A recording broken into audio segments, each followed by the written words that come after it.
Hello বন্ধুরা, good morning. কেমন আছো সবাই? আশা করি সবাই অনেক ভালো আছো। তোমাদের ভালোবাসায় আমিও ভালো আছি। সকালবেলা চা বিস্কিট খেলাম, মাকে দিলাম, বাবাকে হরলিক্স দিলাম।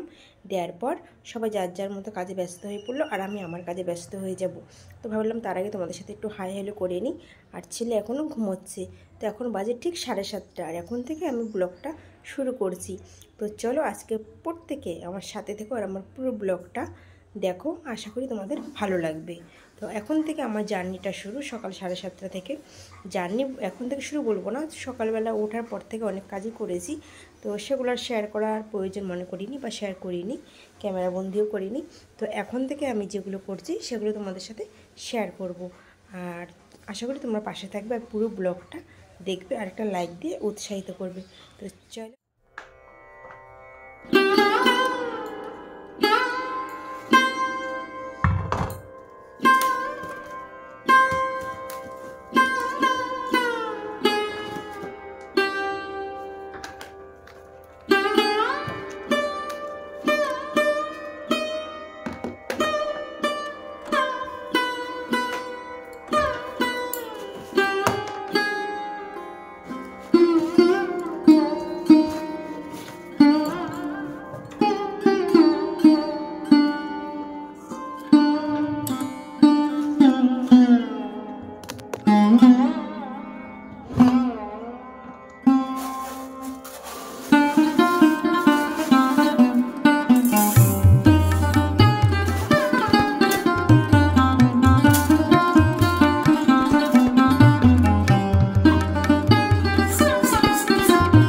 চাল নিয়ে গেলাম, চাল নিয়ে গিয়ে ভাতটা বসিয়ে দিয়েছি। আর এদিকে ভাত চাপানোর পরে দেখছি আটটা বেজে গেছে।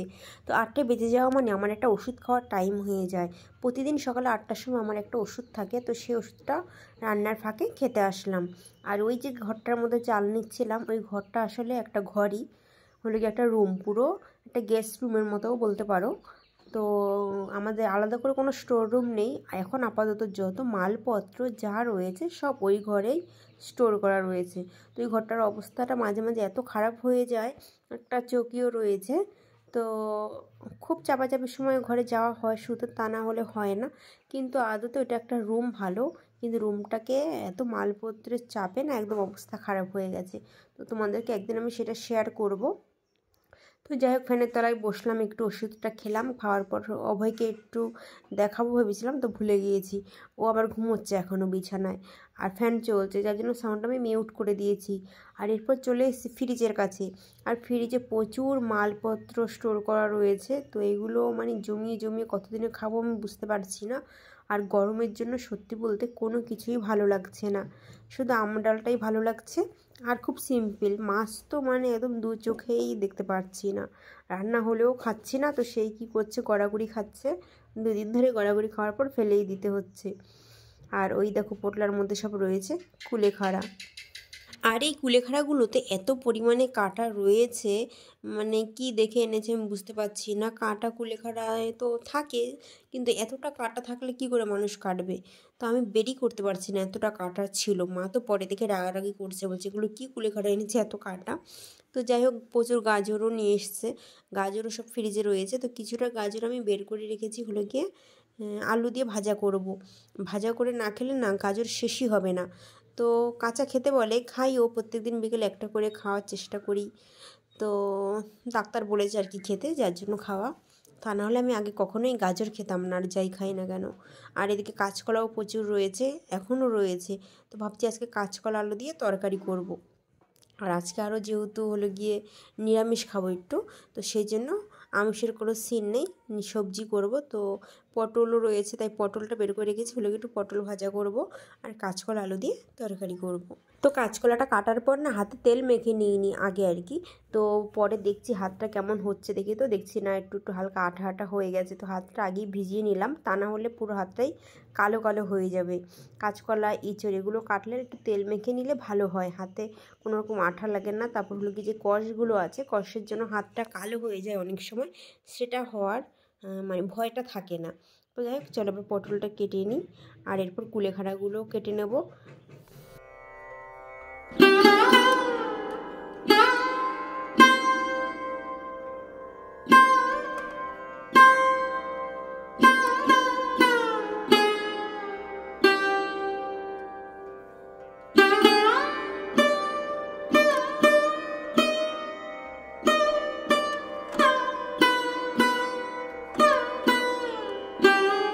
শুয়েছিল?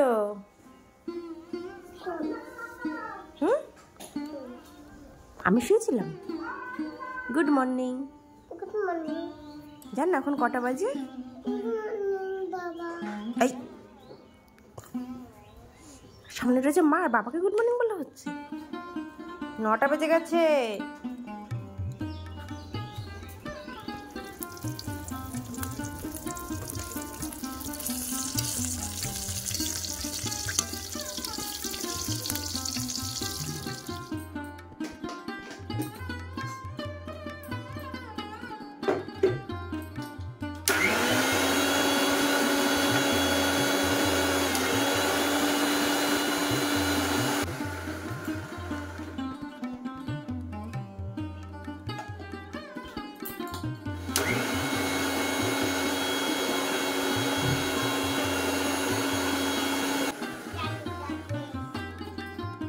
এই যে দুষ্টুটার ভয় দিয়ে আমি এটা বের করে রাখি, ও কখন যে এসব বলতে শুরু করে।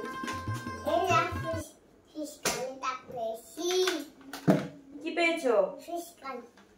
কি পেয়েছো? Fish curry. ফিশ কারি।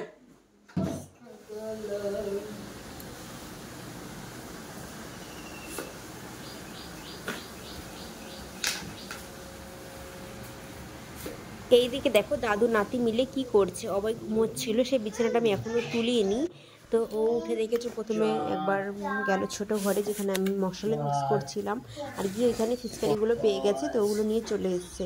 আর এখানে এবার দাদু সকালবেলা লাফা তুলে এনেছে জমি থেকে, সেই লাফাগুলোকে গুছাচ্ছে।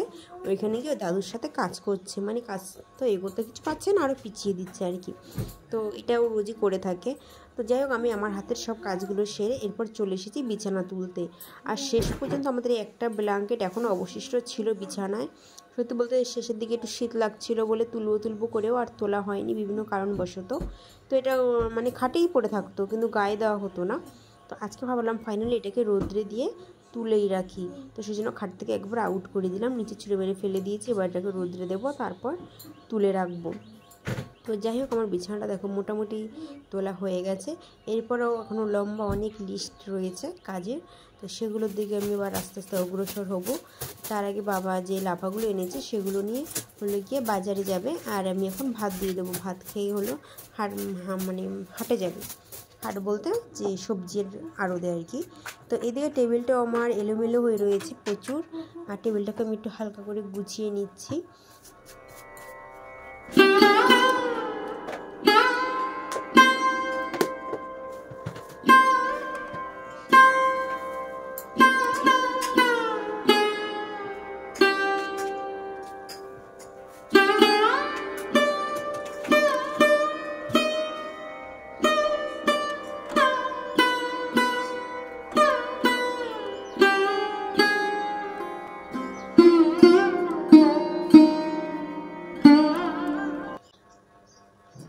সব জিনিসই মোটামুটি ধুয়ে তুলে রেখেছি। তো এই দুটো না রয়ে গেছিলো, শেষের দিকে এত শীত পড়েছে, শীতে এগুলো মানে দরকার হয়ে পড়েছিল।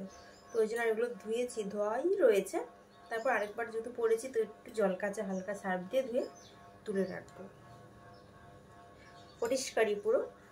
আর চলো এখন ভাতটা খেয়ে নিই। তো আজকে মেনুতে দেখো কি আছে। ভেবেছিলাম আজকে একটু নিরামিষই খাবো বা নিরামিষ করব বলে কেটেও ছিলাম কাঁচকলা আলু। তো মাছ পর্যন্ত এতে ভেটকি মাছের মাথা দিয়েছে, তো হয়ে গেল ভেটকি মাছের মাথা দিয়ে তরকারি আর পটল ভাজা। তারপরে খাওয়া দাওয়া কমপ্লিট করে কিছুক্ষণ রেস্ট নিয়ে চলে এসেছি বাথরুমে। আর বাথরুমে কিছু জামাকাপড় আমি ভিজিয়ে রেখেছিলাম আগে থেকেই, সেটা তোমাদের শেয়ার করিনি। কী বলো তো, কিছুক্ষণ ভিজিয়ে রাখলে জামাকাপড়টা বেশ ভালো পরিষ্কার হয়। তো সাথে সাথে ধুয়ে দিলে তো পরিষ্কার হবে না, তার জন্য আমি আগে থাকতেই কিছুটা জামাকাপড় ভিজিয়ে রেখেছিলাম। আর এই কিছু কিছু জামাকাপড় এখন নিয়ে এসেছি, তো সেগুলো আমি এখন ভিজিয়ে নিচ্ছি। আর এই সোয়েটারগুলো সত্যি বলতে ধোয়ার কিছুই নেই, জাস্ট একটু জল কাচা করে নেবো, কারণ কিছু এঁটো কাটা পড়েছিল এতে। তো এটা আমি এখন তুলে রাখবো, পরে আবার কোনো একটা ভালো কাজে হয়তো লাগাবো, তাই ভাবলাম একবারে ধুয়েই তুলে রাখি। আর যে কোনো জিনিস পরার পর ধুয়ে তুলে রাখাটাই ভালো, তাই না? মানে ঝুটি ধরে ঝোলা